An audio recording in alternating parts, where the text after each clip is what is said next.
Hindi na lang negosyo, kumpanya, paaralan, iba't ibang industriya at sektor ang nakakasabay sa high-tech na mundong ginagalawan natin ngayon dahil pati ang pagsusugal, digital na rin. Scatter, baccarat, isabong, color game, ilan lamang yan sa napakaraming sugal na pwedeng pagpilian at laruin anytime, anywhere, basta may cellphone at access sa internet.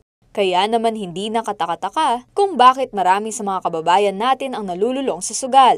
Dahil sa lumalalang epekto ng online gambling, umani na rin ito ng pansin mula sa mga leader ng simbahan at iba pang grupo.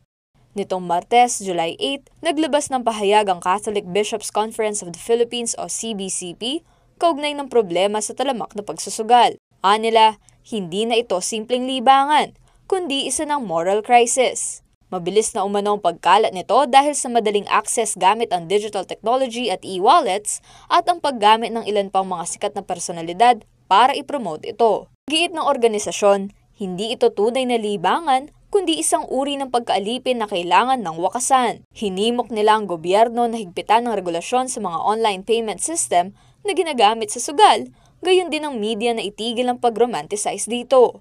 Bukod sa simbahan, ilang mambabatas na rin ang nagpahayag ng pagtutol sa online gambling, gaya ni Senator Juan Miguel Zubiri na naghahain ng panukalang Anti-Online Gambling Act of 2025 nitong Lunes, July 7. Layon nitong ipagbawal ang lahat ng anyo ng online gambling sa bansa, kabilang ang digital betting platforms, mobile apps, at websites na ginagamit sa pagtaya gamit ang phones, tablets o computers. Nakasaad din sa panukala na obligahin ng internet service providers, mobile network operators at digital platforms na i-block ang access sa gambling websites at alisin ang mga kaugnay na apps sa loob lamang ng 72 hours matapos makatanggap ng abiso mula sa Department of Justice o Philippine Amusement and Gaming Corporation o PAGCOR.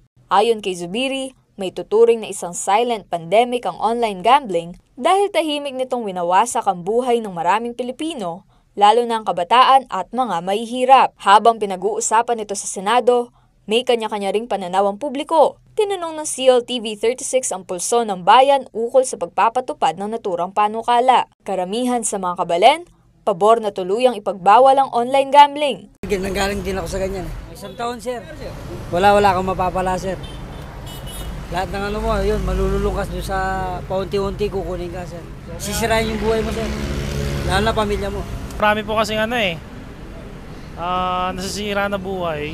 Tapos yung mga maliliit na naghahanap buhay, sila din yung nagsusugal. May mga tao po na sobrang adik na pati yung mga gamit po sa bahay nabebenta na gano'n.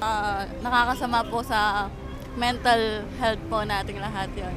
And imbis na pambili po ng pangangailangan natin, pinagsusugal pa po nila. Marami pong nalululong.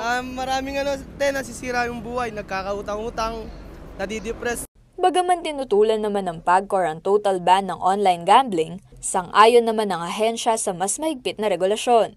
Sa isang pahayag, sinabi ni PAGCOR Chairman Alejandro Tenco na mahalaga rin ang mga kita mula sa regulated online games para sa government services at economic development. Samantala, inihayag naman ng Malacanang na bukas ang Pangulo sa mga mungkahing maghigpit sa regulasyon at posibleng taxation ng digital gaming services habang pinag-aaralan pa ng gobyerno ang tamang estratehiya para solusyonan ang pagtaas ng addiction kaugnay ng unregulated access.